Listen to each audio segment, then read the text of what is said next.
Let's get the show on the road, shall we?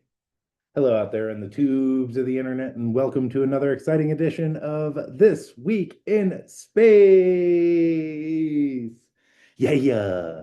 I'm your host with the most, Joan Emerson Bell. I am an astrologer, tarot reader, mental health counselor, and I like to show up here every Monday morning at 11-ish Mountain Time to give you the breakdown of what's going on in space.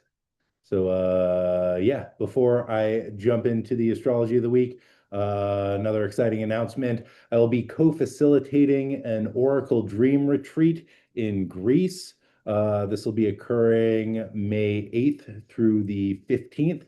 And in this retreat, we'll visit some ancient sites, including Delphi and the healing sanctuary for Asclepius at Epidavros, and we'll explore the precognitive power of dreams. And I'll be doing this with the brilliant and talented Sarah Janes, who does a lot of dream work and mythology. And you can follow her at Sarah Janes Dreaming on the Instagram. And if you are interested in learning more about this retreat, you can go to themysteries.org. I'll put all this information in the description on the Instagram and the podcast and the YouTube.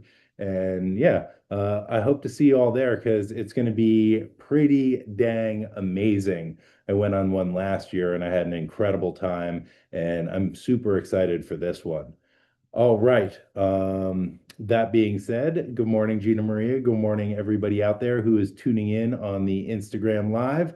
And yeah, let's rock and roll. So we're looking at this week in space for March the 16th through March the 22nd. And I hope you all had bewared of the Ides of March and you all made it through. And now we are here. So, yeah, the first transit of the week will be occurring Wednesday, March the 18th, when we get a new moon in Pisces at 28 degrees and 27 arc minutes. Hold on, let me share my screen for the folks on YouTube to give you a little visual reference point. So here we are looking at the new moon, sun and moon conjunct. That's what happens during a new moon. We get a conjunction with the sun and the moon over here at 28 degrees of Pisces.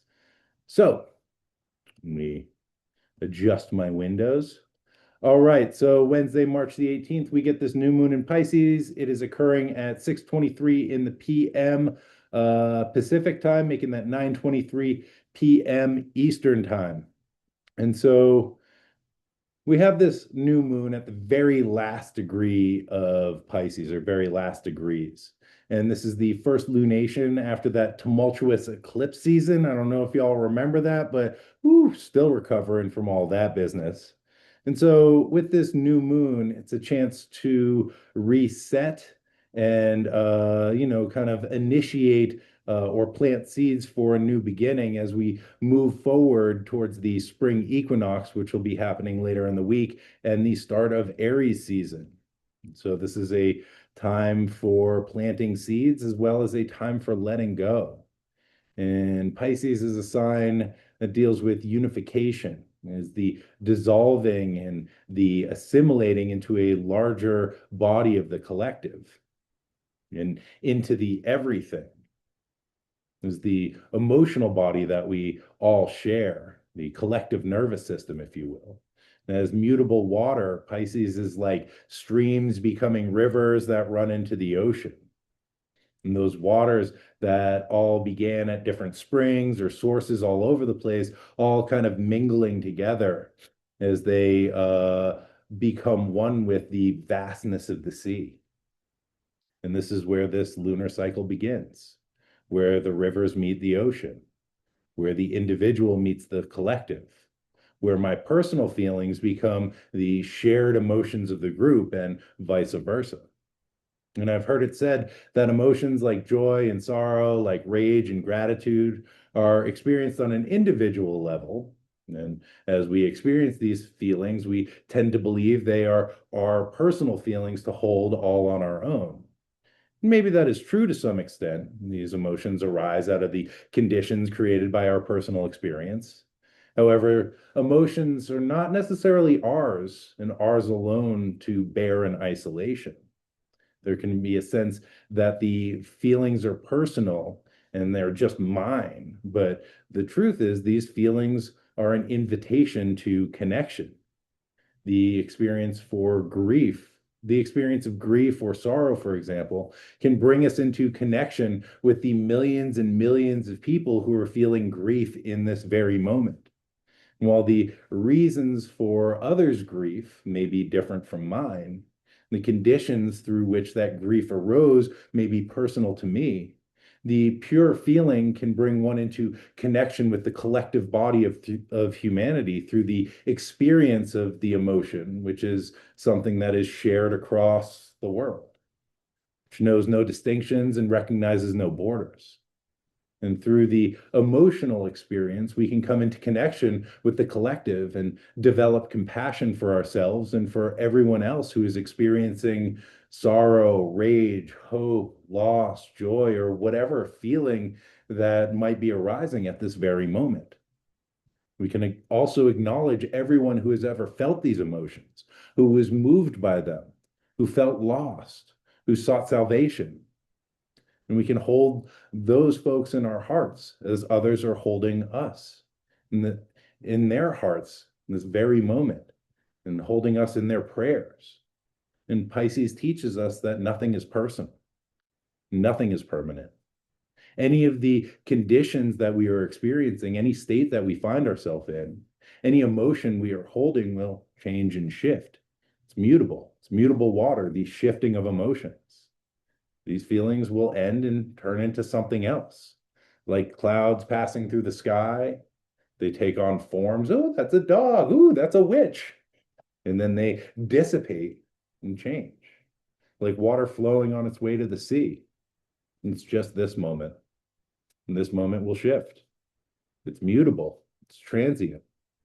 And although this is my experience, it's not about me. It's not about you.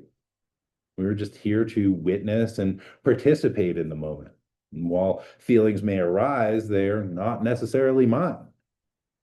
And it isn't necessarily about me. Rather, it can provide an entryway into connecting with something far greater than me, which is actually a blessing.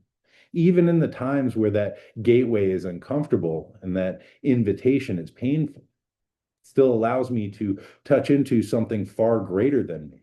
And that is a gift. And so, with this new moon in Pisces, I think there is an invitation to plant these seeds into the collective nervous system and to recognize our shared connection through the emotional waters that move through us. So, also Wednesday, March the 18th, we have Venus in Aries square Jupiter in Cancer.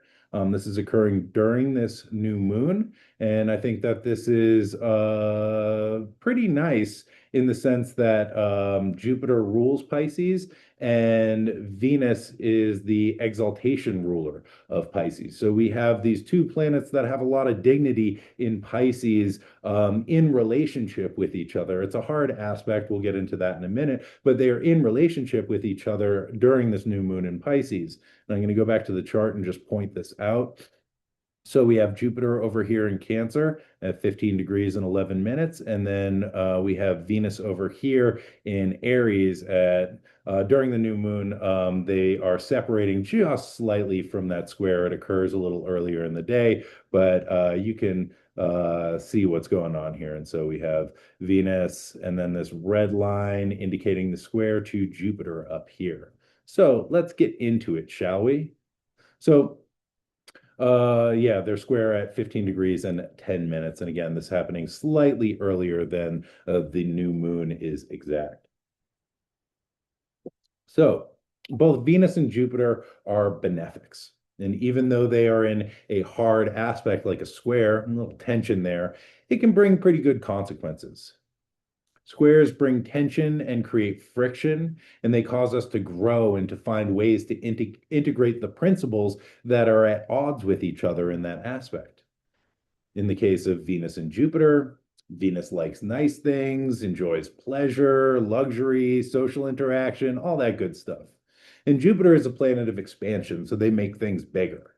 And so, one way that the square between Jupiter and Venus can play out is that Venus eats a piece of chocolate and says, "Oh man, that tastes really good." And Jupiter is like, "Yo, if one piece tastes good, four will taste even better.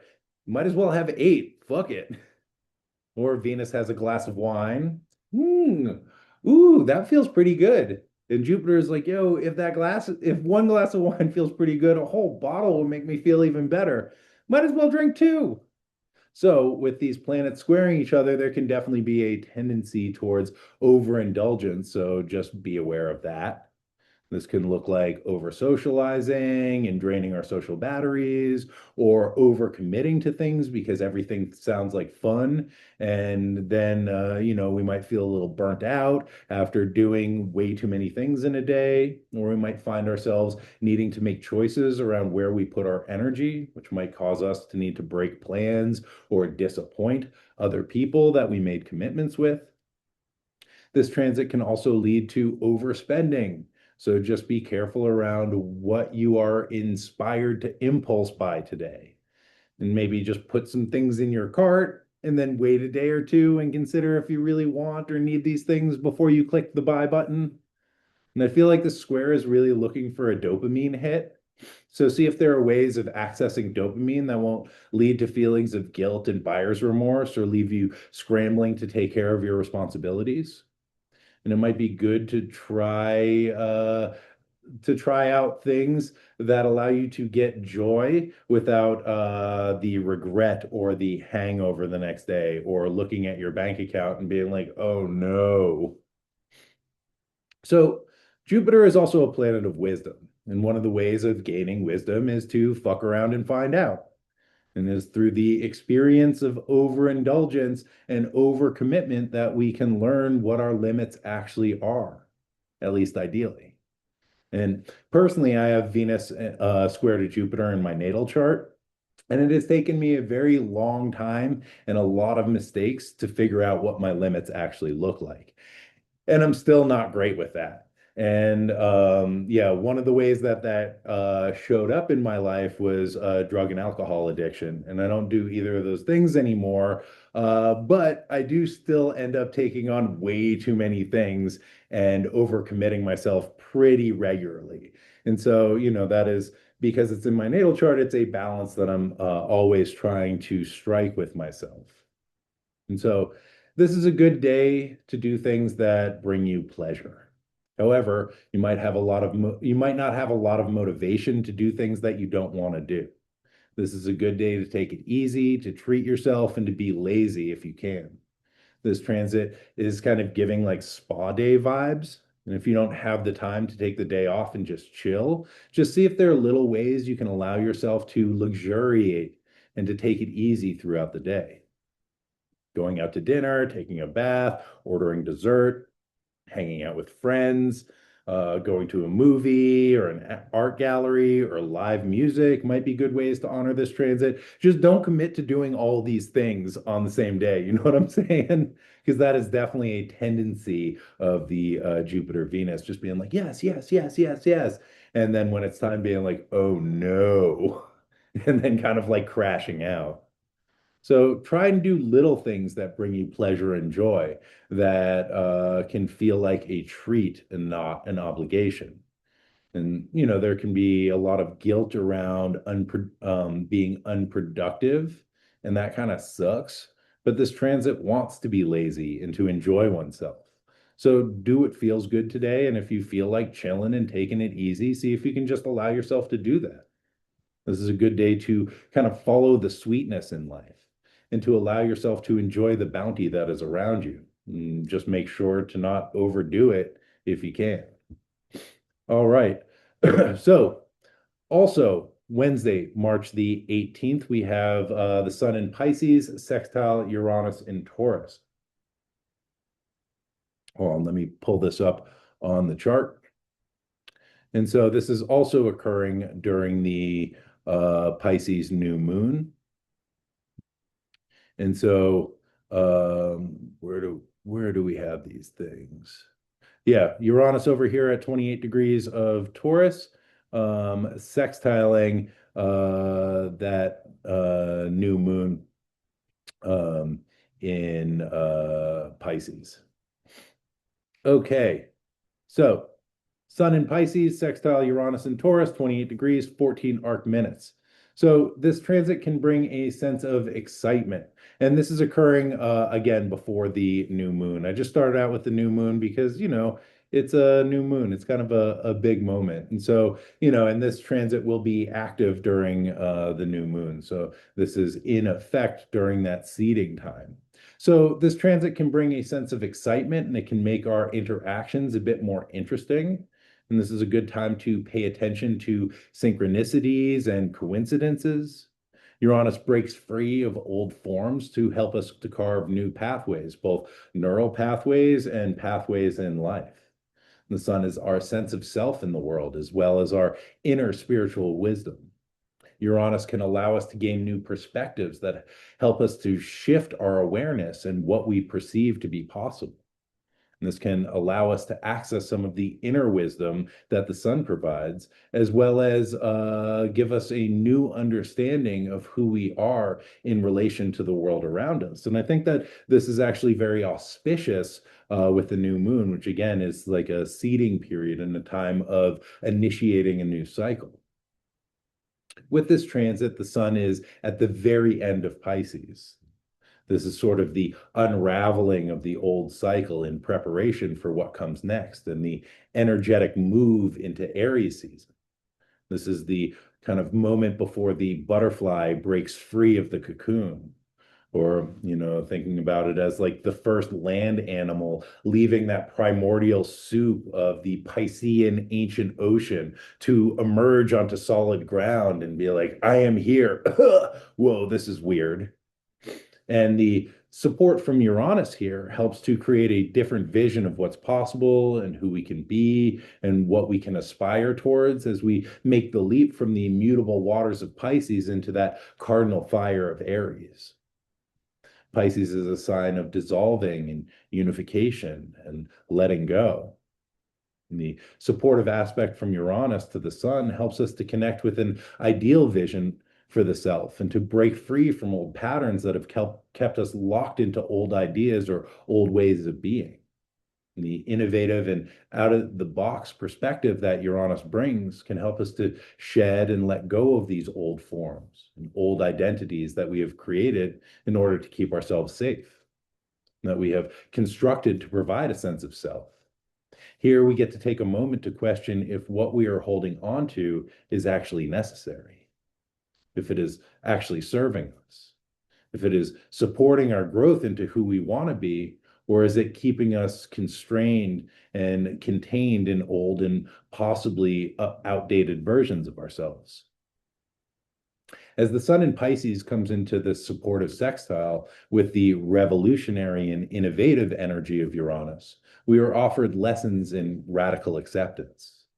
And that practice asks us to look at the conditions and situations that we are existing in and to recognize where we have no control, and to accept the conditions that are outside of our ability to influence or control.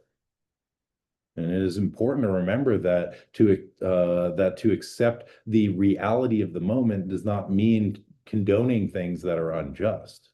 However, the practice of acceptance reduces suffering and rumination because we are in that resistance. We are trying to resist what is happening and wishing it was another way. And in this moment, it is this way. And I've heard it said that what we resist persists. And so as we try and fight against these conditions or the feelings that they bring up in us, as we try and push them away, they tend to persist and we tend to perseverate. So radical acceptance is the practice of acknowledging our emotions without denying, avoiding, or ignoring or trying to change them. This is the practice of leaning into what we are feeling and accepting it without judging it, and accepting what is happening in this moment without tying ourselves in knots or rejecting it or wishing it was another way. And again, this doesn't mean condoning conditions that are unacceptable, nor giving up on trying to change them. But instead of beating one's head off a wall trying to reject what's happening, it is a process of getting real with what is true in this moment. And sometimes what is true in this moment is that everything feels shitty and overwhelming. And can we allow ourselves to just be with that instead of trying to reject what is actually happening right now?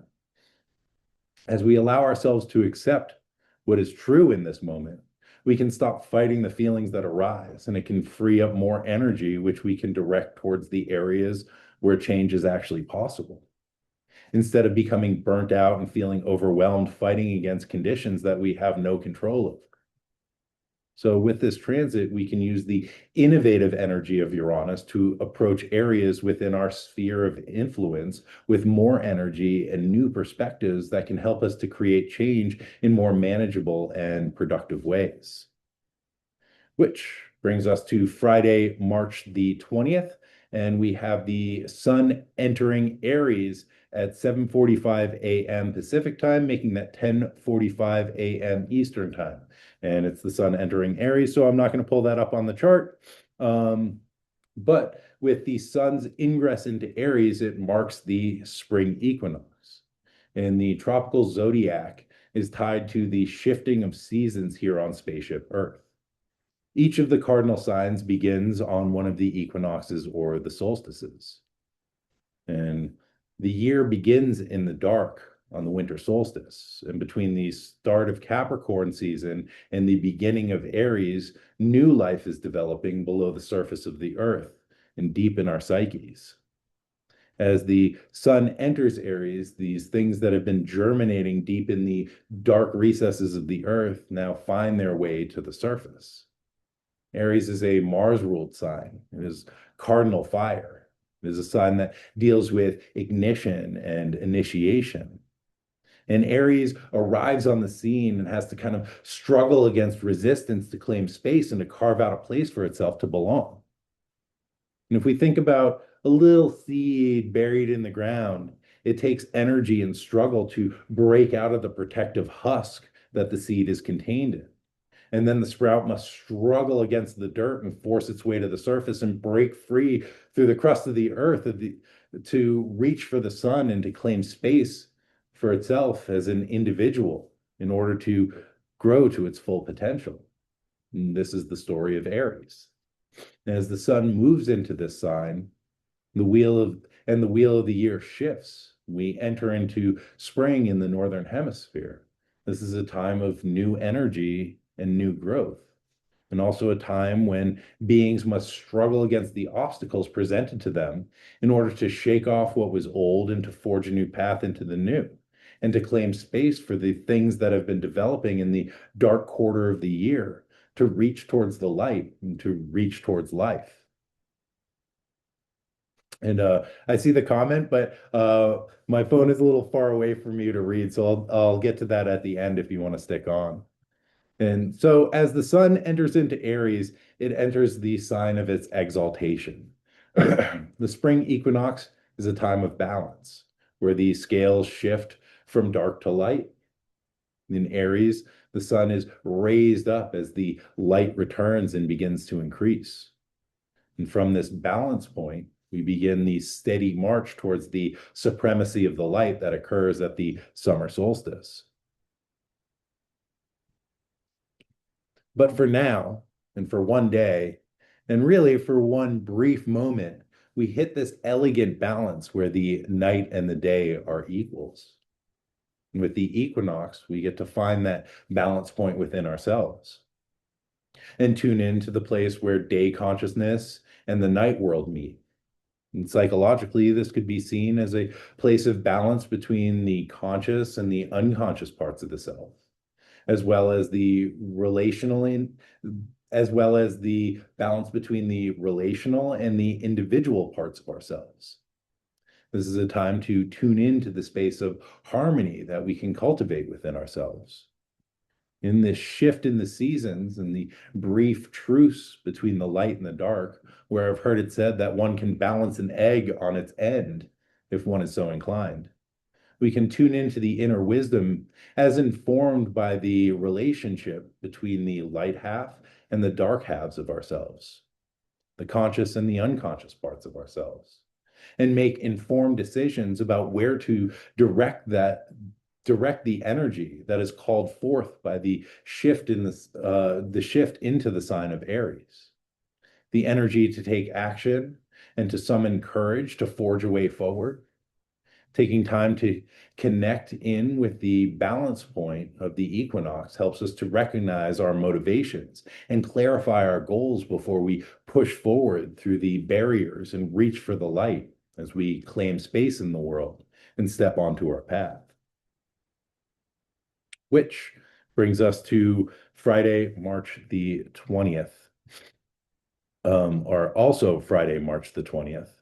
Let me see what's going on. Oh, that's Mercury stationing direct in Pisces, and this is occurring at 8 degrees and 29 arc minutes. And let me pull that up on the chart.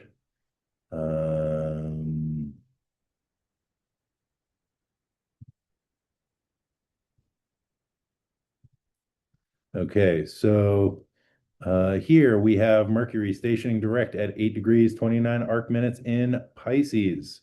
So Mercury stationed retrograde on February the 25th at 22 degrees and 35 arc minutes of Pisces. And during Mercury retrograde periods, we are slowing down and rethinking and reviewing and reconsidering and reimagining things through the lens of whatever sign that Mercury is retrograde through. And this year, Mercury's retrogrades occur entirely in water signs.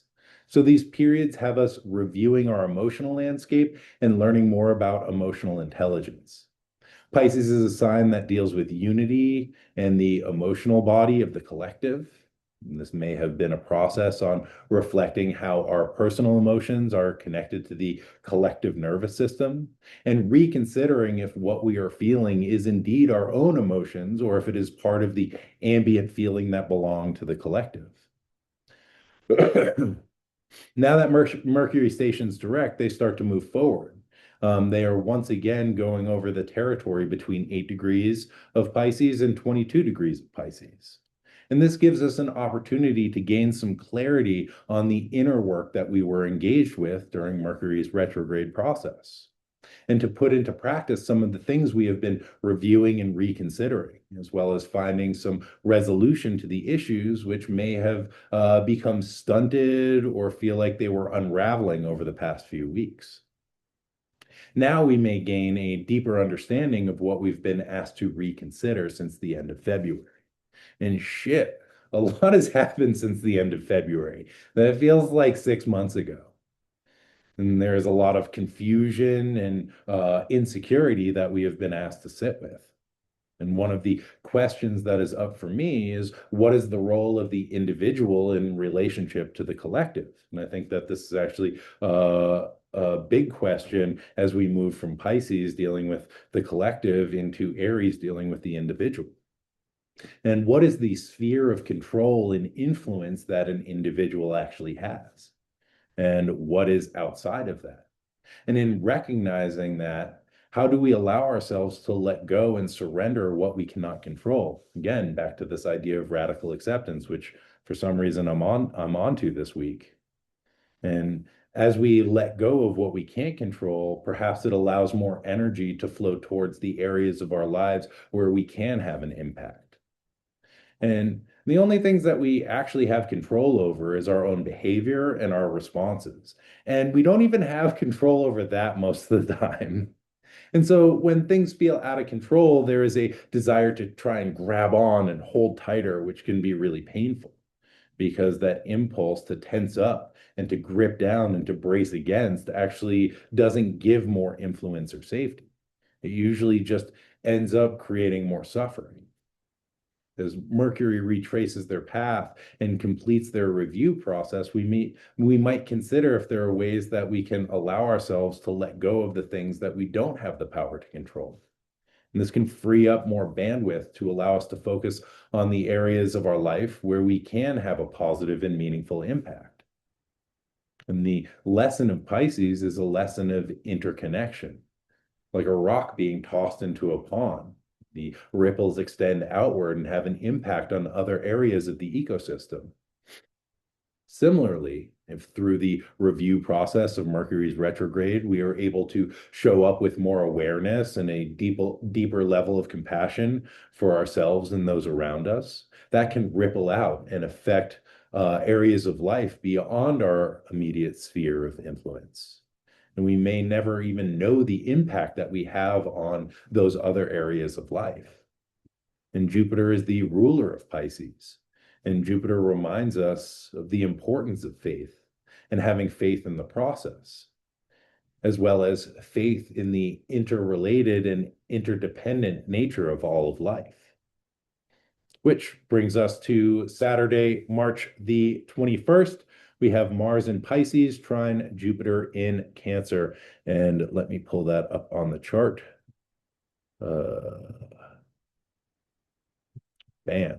So, where are we here? We have Jupiter in Cancer, trining Mars in Pisces. That is going on at 15 degrees and 16 arc minutes of these water signs. So, pretty close to that Jupiter-Venus square that occurred earlier in the week. So, the supportive aspect between Mars and Jupiter can bring an increase in energy, which can support us in getting things done and taking care of business. It can bring a sense of optimism that can help us to take action in positive ways. It's very helpful to have a felt sense of success as we engage in something. To have a clear picture of the ideal outcome of our actions can help us to follow through and arrive at that desired outcome. Jupiter helps us to see the bigger picture, while Mars is kind of goal-oriented and action-focused. So being able to see the complete picture helps us to understand the best course of action to take. This allows us to have better planning and more forethought in order to get better outcomes from the energy that we put into the things we choose to engage in. The combination of big picture thinking and motivation to act can help us to move towards our goals and advance our interests. It also helps us to find ways of directing our energy skillfully so we don't have to waste time or energy, because that sucks. So there's a greater ability to channel our energy towards the desired outcome and more opportunity for things to turn out in our favor. The optimism that Jupiter brings can be really helpful in this because it allows us to take risks with more of a sense that things will work out in the end. But don't go overboard with this, please. Yeah. Mars can be impulsive and Jupiter is like, yeah, everything's great, which, this is a supportive aspect. And so that can be really helpful. But, we don't want to get a little big for our britches. You know what I'm saying? And, I think it can be really helpful to believe that the actions we take will turn out well. And this allows for kind of greater latitude in how we choose to act. And Jupiter helps us to think through what we are doing and to see the possibilities of how things will unfold before we take those steps to act. So Mars deals with physical activity. So this is a really good day to do something physical that brings joy. Go for a run or a hike, working out, go out dancing. Things that help us to feel into our bodies and that burn off steam and help us to feel energetic and alive. On a mythological note, Mars, or Aries, in the Greek pantheon, was the son of Jupiter, or Zeus, again in the Greek pantheon, and they had kind of a contentious relationship. Jupiter being an archetype of coherence and conventions that allowed for the healthy functioning of society. And Aries is a war god that brings chaos and bloodshed. And Zeus always kind of rejected Aries, He favored Athena, who is the goddess of wisdom and strategy, also a goddess of war, but the strategy of war, where Mars was more of the energetic chaos. Right? Mars is chaotic and impulsive. Athena brings structure, planning, and careful consideration. But with the supportive trine between Jupiter and Mars, Zeus and Aries, there is perhaps a reconciliation between these two mythic figures, a father's appreciation shining upon a rejected son. While Jupiter offers an ordering principle, it sometimes needs the courage and the willingness to take direct and bold action that Mars can bring. And on another level, Jupiter provides a larger context that helps to contain and integrate Mars's warlike nature.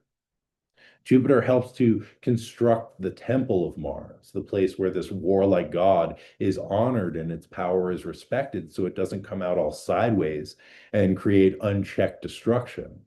And I think very much we are lacking these temples and ritualized structures that help contain Mars in our current society and situation. And I think this displays a lack of proper respect for the power of the archetypal energy of Mars in our society. Mars deals with hand-to-hand combat, face-to-face engagement, the smell of sweat, the taste of blood, the mud of the battlefield on one's boots and clothes. You know, now war and combat have been relegated to the world of Mercury, who Mars just met up with over the weekend. And the world of Mercury is the world of abstract thought, of data, of video games and drone strikes, far removed from individual personal engagement. And this has become war without engagement. This enacts Mars Satius, I think I said that right, as the Romans called it. It's the blind god, which refers to Mars losing sight in the battlefield, seeing red swept away in the frenzy of battle and losing perspective of friend and foe. Now, in our modern world of smart bombs and AI-guided missile strikes, of push-button drone attacks, it has given rise to the detachment from actual engagement, which enacts the blindness of Mars, where actual lives just become algorithmic predictive models or data sets. The aerial strikes end up targeting girls' schools and hospital clinics because in a mercurial cost-benefit analysis, what does it matter if the end goal is reached? Mars is blind in a war like this, and Mars has no honor when he is blind. With the trine to Jupiter, there is the possibility of making Mars's desire for conflict and combat bigger. But I would like to think that Jupiter's wisdom and cohering qualities as supporting the martial urge for action and helping to redirect it into something more generative and less destructive. In Rome, Mars was also the god of agriculture, and Mars presides over Aries, the first sign of spring, where tilling and seeding activities take place. Mars's warlike energy was also directed in peacetime to the development and maintenance and cultivation of generative projects and the cultivation of the earth. And while it is unrealistic to think that today all of the warring nations will convert their weapons into plowshares, we may consider the ways in which the frustrations and rage of Mars and its willingness to jump into the fray might be redirected into productive and more generative activities, in the ways that we can practice the cultivation and the generative aspects of ourselves. And having the courage to stand up and to bring these projects forth in the service of the greater whole, in the way that we can come into an awareness of these energies in ourselves and return Mars's sight, and to use Jupiter's bigger picture thinking to help us have the foresight to take action that brings us towards our goals. Perhaps these are goals of peace and equality, and not peace through war, but peace through acceptance and understanding and communal engagement. In this way, maybe the blind god can see again, And its bravery and willingness to act can be put in service of the Jupiterian project of social functioning instead of mass destruction and social repression. Which brings us to our last transit of the week. Sunday, March the 22nd, we have the Sun in Aries conjunct Neptune in Aries. This is occurring at 1 degree and 50 arc minutes. And let me pull this up on the chart. Bam. Okay, so we have the Sun and Neptune right here, the first degree of Aries. Okay. So before I jump into some other thoughts, another thing that has sort of been kicking around in my brain with Neptune and Aries, the Saturn Neptune conjunction, the Sun entering Aries, activating that conjunction in its way. Neptune is associated with oil, Aries being a Mars ruled sign has connotations of war. Neptune entering into Aries like also has some war connotations. Saturn Neptune conjunction has a lot to do with the dissolving of boundaries and borders and the reshaping of global alliances. All of these things I see playing out. And, Neptune in Aries also has connotations of holy war and ideologically based conflict. And again, I see these things playing out. And I want to do more research on this so that I can come with a more comprehensive picture. But I just want to toss out a little sketch just for the moment. We have Neptune representing oil in a Mars ruled sign that, is about conflict and struggle. And so, watching this like war for oil in a lot of ways and the price of oil spiking through conflict and through war, I think is, kind of tracks with the archetypal symbols of Neptune and Aries. Also, I think that there is this piece around people in the US government trying to initiate a holy war, and this idea of a holy war that will bring about apocalypse, which I think is a terrible myth. I think the myth of apocalypse is really dumb. And traditional cultures don't tend to have an apocalypse story. They tend to be cyclical because that's the way that nature functions. Things grow, they bloom, they are harvested, they wither, they die, they go dormant, and then they come back again. And I think, the sun entering into Aries and the spring equinox is a symbol of the cyclical nature of the world that we live in. However, someone at some point was like, it's a good idea to just have a linear trajectory that comes to a definitive end where everything is over.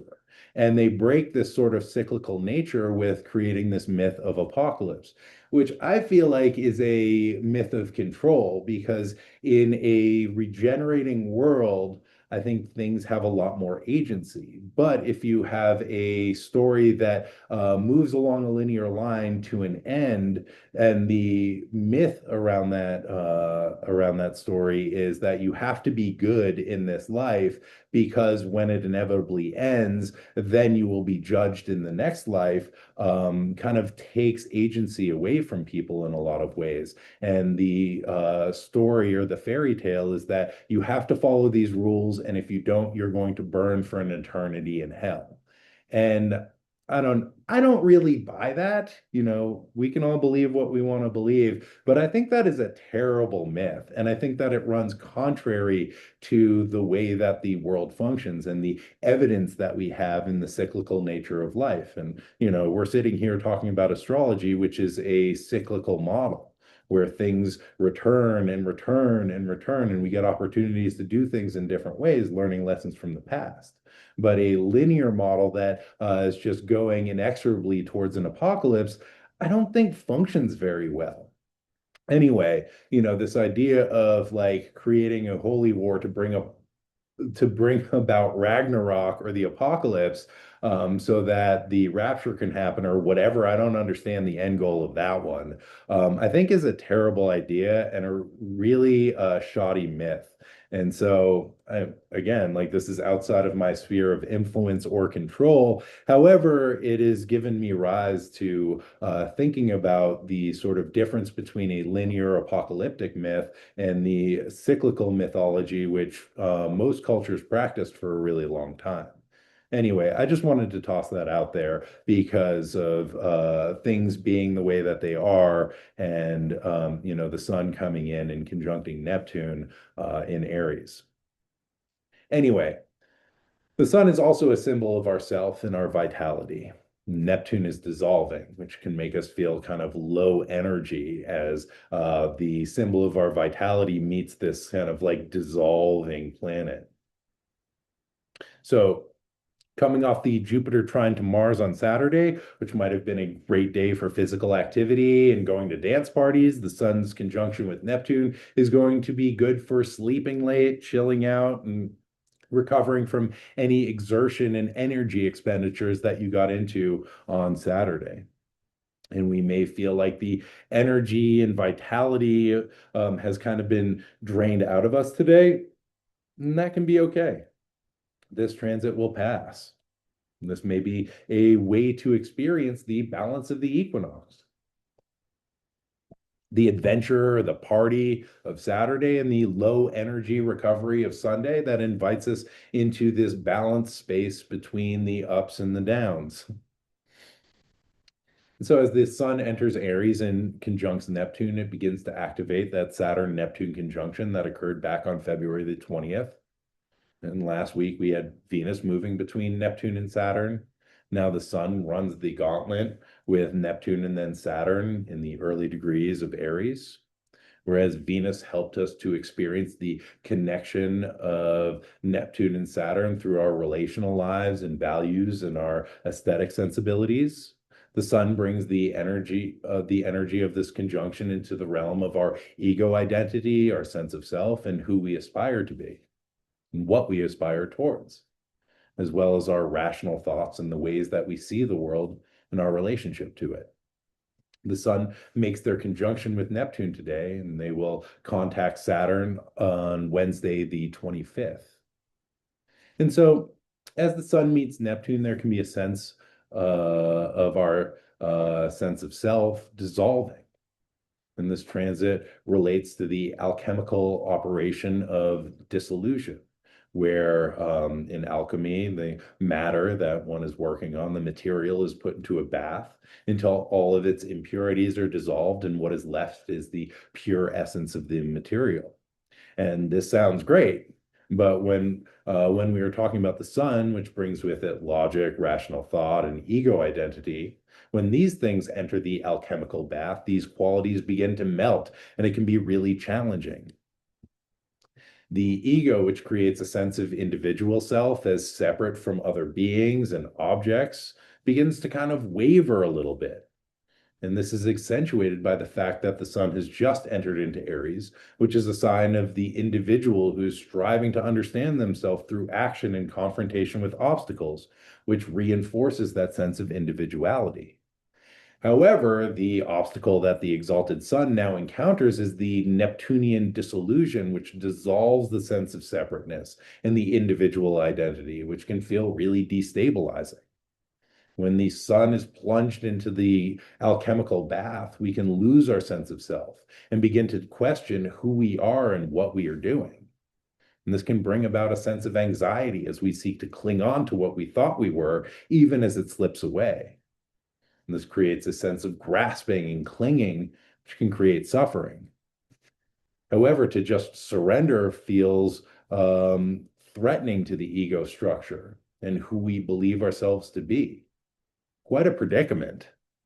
The dissolution is a purification process. And the idea is to allow whatever is false to be washed away.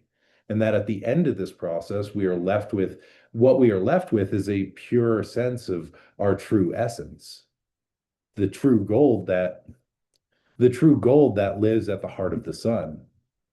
And pardon me, let me just get back to my notes. Um,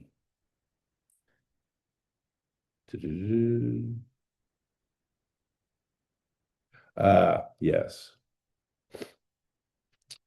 So the glyph of the sun is a circumpunct. It's a circle with a dot in the center. And we can think about this in a psychological sense, where the dot at the center is our true essence, that authentic sense of self, and that inner spiritual wisdom that both guides and animates us. And the circle surrounding this authentic self is how our light radiates out from our core and meets the external world. And this is uh,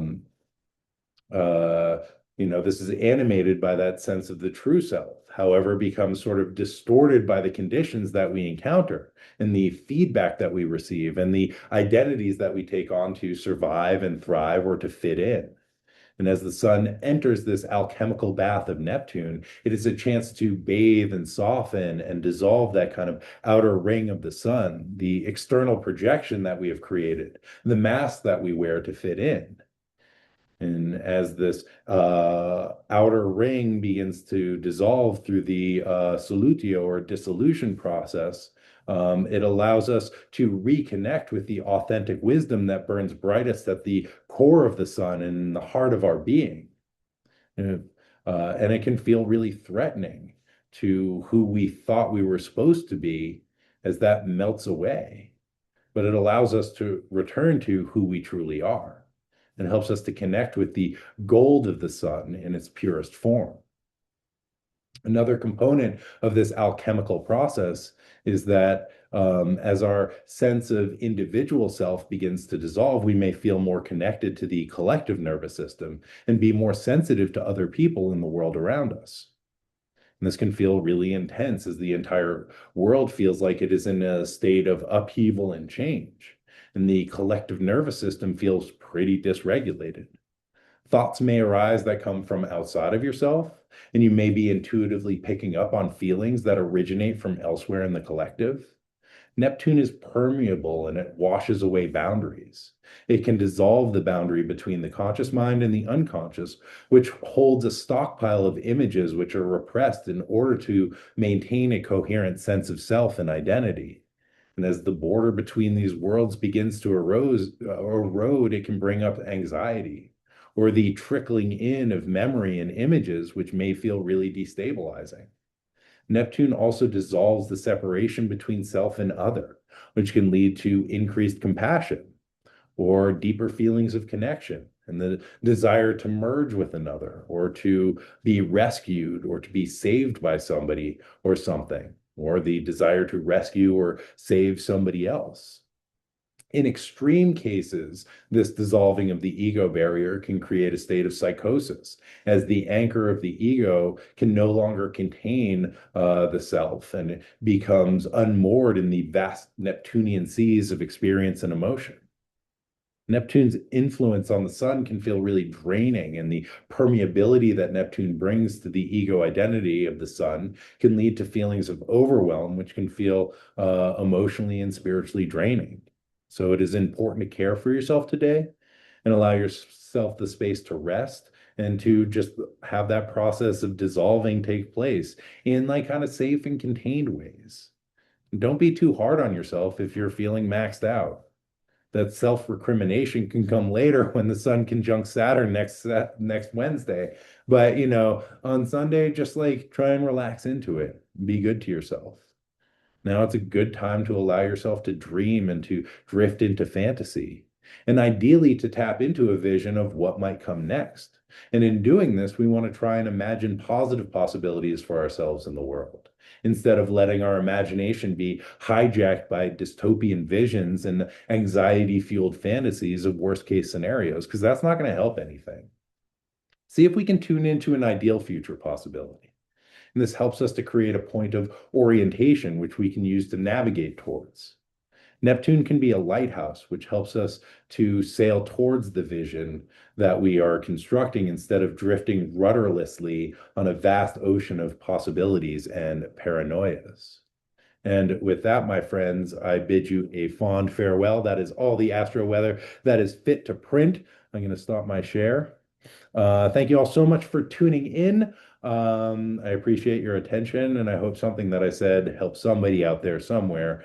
And again, my name is John Emerson Bell, tarot reader, astrologer, mental health counselor. I also do an astrology themed radio show called the Melee Report, which is very much like this, but more talk, more rock, less talk. And I will be releasing an episode of that for the new moon in Pisces. So stay tuned for that. I put a link in my stories when it comes out. There's also a link in my bio on Instagram. And for the folks on the YouTube, you can go to my SoundCloud, which is Camp Wizard Camp. I also have a Patreon where you can get the radio show delivered to your inbox for the low, low price of $3 a month, which is a screaming deal in this economy. And yeah, it also has the coveted track listings. And if you're interested in the Patreon, I'll put a link in the show notes. And yeah, you can also go to Camp Wizard Camp on Patreon. And yeah, that's all I got, my friends. I hope you all have a great day and a great week in space. And yeah, I'll see you all next time, same wizard channel. And until then, be good to yourselves, be good to each other, and as always, may the force be with you. Bye now.